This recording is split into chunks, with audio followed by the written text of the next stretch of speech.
Good morning friends, मैं अभिजीत कुमार दुबे समृद्धि है इसके यूट्यूब चैनल पे आप सभी का हार्दिक स्वागत करता हूं, अभिनंदन करता हूं। और बिगेस्ट अपडेट है कि सप्लीमेंट्री रिजल्ट को लेकर के कुछ लोग कह रहे कि नहीं आएगा। यार कितना क्यों नकारात्मक हो भाई, आ रहा है रिजल्ट, सप्लीमेंट्री रिजल्ट आ रहा है। मैं बार बार कह रहा हूँ सप्लीमेंट्री रिजल्ट आ रहा है और वो भी 19 तारीख से पहले आ रहा है।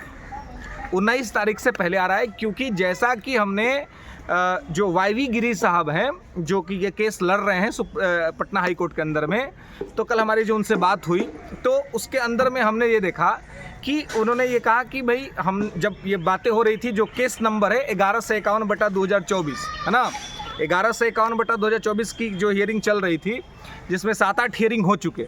तो इस 7-8 हियरिंग के बाद जो है वो जो कोर्ट है पटना हाई कोर्ट के जो न्यायमूर्ति हैं, न्यायमूर्ति से वाईवी गिरी साहब ने ये अपील किया कि सर हम चाहते हैं कि 19 तारीख से पहले जो है वो आप जजमेंट दे दीजिए। और इस पर उन्होंने सहमति भी व्यक्त की है, जज साहब ने सहमति भी व्यक्त की है कि हम प्रयास कर रहे हैं। और जैसा कि हमने आपको कहा कि फैसला को रिजर्व रख लिया गया है। फैसला को रिजर्व रख लेने का मतलब ये हुआ कि अब इस पर कोई सुनवाई नहीं होगी, अब फैसला आने का टाइम है। तो यही मैं कह रहा था, क्या संडे आज कोर्ट की छुट्टी है, ठीक है, तो कल या परसों है ना, हो सकता है कल या परसों तक में आपका रिजल्ट आ जाए। या अगर एक टेंटेटिव लास्ट डेट में अगर आपको कहूँ तो जैसा कि न्यायमूर्ति साहब से ये कहा गया है कि सर आप 19 से पहले रिजल्ट दे दीजिए, क्योंकि 19 को जो है वो TR 3 का एग्ज़ाम है, तो इसलिए उससे पहले आप रिजल्ट देने का आदेश दे दीजिए। तो संभवतया 19 से पहले रिजल्ट आ जाएगा, ठीक है। अब देखिए रिजल्ट तो आ रहा है, लेकिन जो कमेंट में जो विद्यार्थी पूछ रहे हैं कि सर रिजल्ट किन का आएगा, पिटिशनर का आएगा कि सभी लोगों का आएगा, तो देखिए ये तो स्पष्ट अभी नहीं है कि रिजल्ट किसका आएगा। लेकिन देखिए अब ये संभव है कि ये तो न्यायमूर्ति जब जजमेंट लिखेंगे तो उनके हिसाब से निर्भर करेगा कि वो किस तरह से जजमेंट लिख रहे हैं।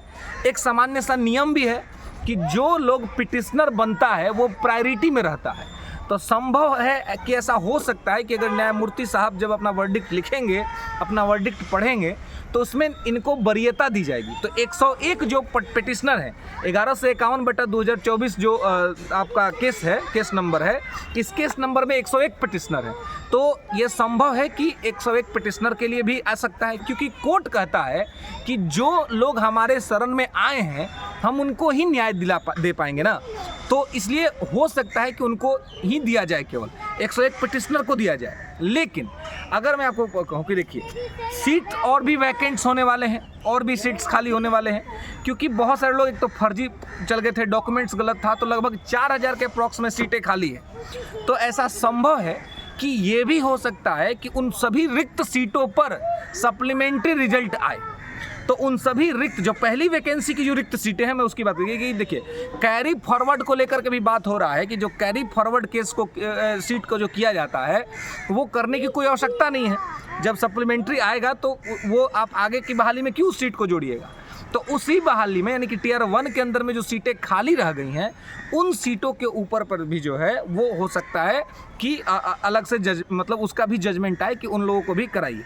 तो अगर उस खाली सीटों को लेकर के जजमेंट आता है तो संभव है कि जो लोग पिटिशनर नहीं बने हैं उनका भी रिजल्ट आ जाएगा, अगर उस पे आता है तो। नहीं तो 101 पे आएगा। तो अब है कि तो फिर बाकी लोगों का क्या होगा, बाकी लोग तो पिटिशनर नहीं बने। तो यदि मान लीजिए कि बाकी लोग पिटिशनर नहीं बने हैं, 101 लोगों का ही रिजल्ट आता है, तो फिर बाकी लोगों को भी पिटिशनर बनना पड़ेगा कोर्ट में। और जब वो पिटिशनर बनेंगे तो उन्हीं के आधार पर जो पहला जो वर्डिक्ट अभी आएगा उनके आधार पर फिर अलग से जो लोग पिटिशनर बनेंगे उनका भी रिजल्ट आ जाएगा।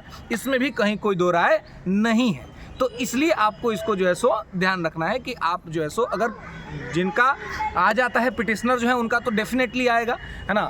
बाकी लोगों का आएगा कि नहीं ये थोड़ा सस्पेंस है, क्योंकि ये लिखा जाएगा वर्डिक्ट में, उसके हिसाब से ये है।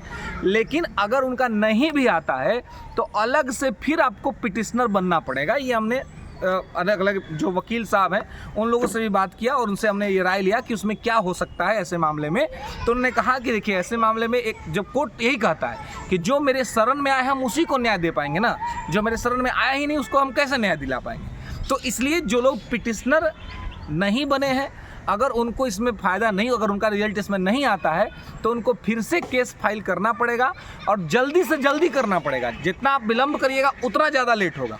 आपको जल्दी से केस फाइल करना पड़ेगा रिजल्ट आने के बाद, फिर हाई कोर्ट उस मैटर को सुनेगा और संभव है कि वो आपके लिए भी संभव क्या, अगर इधर 101 पिटिशनर्स का रिजल्ट आता है तो आपका भी आएगा ही आएगा, इसमें कहीं कोई दिक्कत नहीं है।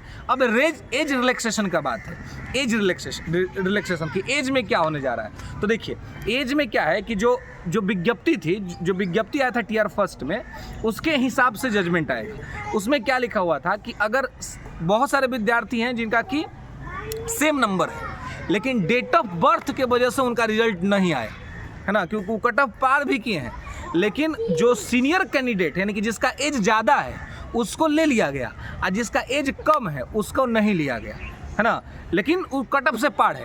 और ये जो 1151/2024 जो केस है, ये केस बेसिकली एज के मामले को लेकर के है।